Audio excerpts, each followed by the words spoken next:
मतंग से अतई कई नते अखोई ngasi मे थर्ड तगी 2023 मे थर्ड तगी हौरइबा अखोई लान हाइबा तारे सिचुएशन से ngasi बौता था कुमा थोय हला बौता कंट्रोल तौबा ngमक्तबा अदुबु कंट्रोल तौबा ngमक्ते हाइदना सु ngasi बौ इमा इबेल मैम से अमगा दुम मतेंग पांगनरगा खंगनरगा लापनी अदुबु अखोई हुजी हुजी अखोई असेंबली की अखोई तांग 10 दगी फेब्रुआरी की तांग 10 दगी असेंबली हौरगा 24 दा लोइबा नुमित 13 की मोइबा फंबा हाइबा मिफम अमा लेबदुदा अखोई इमा मैम सिना ngasi नुमित प्रेस मीट अमा तौजरगा लेइबा अखोई सरकार दा लेइबा ऑपोजिशन ओरो रूलिंग ओरो मखोई पुनमकी लौबम थोपा थौदांग हाइबदी स्पीकर ना लौगदबा ngasi मक्ता सु अखोई ngasi नुमित 4 ni 5 ni sida अखोई पार्टी खुदिमंगना तौनरेबा पोट सरकार दा फंबा मसेन दा तौनरबा पोट ऑपोजिशन दा तौबा पोट प्रजा अखोई दी मोई बुदी होय पॉलिटिक्स नि अदुनि अदानि हारकदी अदुबु प्रजा अखोइना ओइबददी तसेना मदुगी पोतो तसेना हुजिकी ओइना फिबम सिदि उहनिंद्रे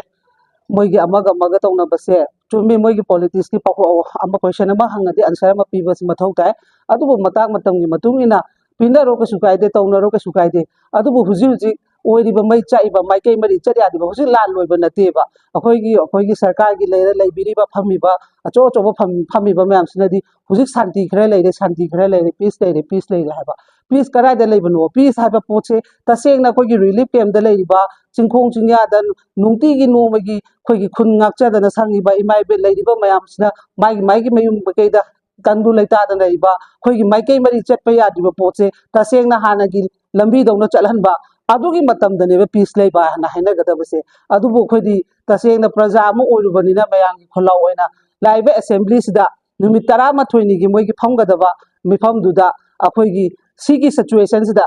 ओइना खनबिरगा नुमित निनी नत्रगा हुमनी ओरसु बसिदा फोकस बिबे होय बजेट की तौदबे यादे अते मैम दुसु फमदबे यादे तौबदबु मसिना मेन ओइना प्रायोरिटी पिबिरगा हाइबा नुमि हुमनी गुंबसिदा अखोइगी मोइगी डिस्कशन की टाइपता अखोइगी मोइगी सिदैसदा कोर इशू अदु अदाना पोट रिजनेबल ओइबा हुजि बौता अखोइगी पाइरिबा सरकार सिना हाइबा ngमदबा सेंटर ना थोकपा मा हाइबा स्टेट ना थोकपा मा हाइबा सि प्रजा दा अखोइदे पेंदबा ओइरे अदुना खोइरिबा कोर इशू से सीनी हाइबसे अखोइगी लेरिबा ऑपोजिशन ओरो रूलिंग ओरो मखोइना चप चाबा फिरेब अमा लौरगा व्हाइट पेपर अमा लौरगा दुगा सेंटर दा रिपोर्ट तो पिबियु अदुगी मतुंगिना सेंटर ना बथौ तौजरपा तौतबा हाइबदो अदु खोइना मुतानसी हुजि अखोइगी स्टेट सिना लौबम थोपा थौदांग चप चाना लौदे हाइबसे अखोइ ngasi सेंटर ना ngangथोरिबा पोतुना खंगबा ngमेबा जिनी दा थोकिबा थौदोकदो अखोइगी स्टेट के ओइना डिपेंड तो हलेस कई गिलोबा अखोइना ngasi सेंटर ngangagasु सेंटर दा फना हाइरगासु स्टेट की सरकार अमा लेबनिना ngasi मक्ता यंगो कौरिबा मियाम से यंगो नाहन मक्ता अमा चोइना अमा कौरे अमा कौरे कौरिबा पोतुसु मोइगी पालिबा रूलिंग दा फमिबा कांगु मातनेबा पुलप कौबिरगा पुलप डिसाइड तौरगा वरी बताइ दो सनबिबा यादब्राबा नतदना तो ngहालेगा मी अमा पेदम कौनी ngहाल अमा कौनी मसी तसेंगना कोइ येंबदे नुमाइते यामना पाखचबा पोरम ओय अखोइनदि असेंबली से लागा अपुनबगी फिरेब अमा लौजरनि को हाइदर खलदना लेरुबनी अदुना मरम ओइरगा ngasiगी इमागी मेराना इमा म्यामदा ngasiगी प्रेस मीट से तौबनी मसी अखोइना ngange हाइदना सु लेबिरिबा पुनमंगनो वारो बिगनो से अखोइगी शक्ति पाइरबा खुदिमंगनो परो बिगनो अखोइबु वॉइस से नोइना नेमधानबदी होनेबा नेमधागे न खुसु लेरुबनेबा तुमिना लेरगे कदौ नोइना समजर अदि तौजरनि अदुबु ओइरेबा सिचुएशन सिददी अखोइ तुमिना लेबा ngमददा ngasi खोलाव हम तागलेबा थांगलकनेबा खोलावदी नोइना उलाइबा कैरेक्टर म्यामदुगी मतुंगिना दुम खोइ खोलावदी लाकनेबा लाक्तबसु यारोइबा अदुना लेरिबा सियचो अचोचोबा म्याम अमसु लेरे हाइबा पोट हुजिकी एमएलए तरासने तौरेबा पोट जंतर मंतरदा मखोइगी सेपरेट की यूनियन टेरिटरी डिमांड की मोइदि धारणा फंबा ngमग्रबनेबा अदुगुम म्यामदा ngasi एक्शन लोखपा को करिगुम बिम तमोइगी तौबम थोपा थौदांग तौदा लेयेबा अदुगुम म्यामदो तहनबा खनबियु नैलबियु नुमि हुमनिगी मतमदी प्रजा मियांगी ओइना थंबियु हाइबा पोसे ngasi इमागी मेरागी साइडतगी इमा म्याम पुरलगा हाइजैसिने अदुगा अखोइगी स्पीकर सु नसाइगी नथौना दो तब सब चाना फुदोक्लिबा मतम जौरे जैसदा खोइगी आदा चला सिगा बाइगा नोइ तौनबा नते नाना अमु कौवे नाना अमु कौवे गरान पुलब अमु कुंभ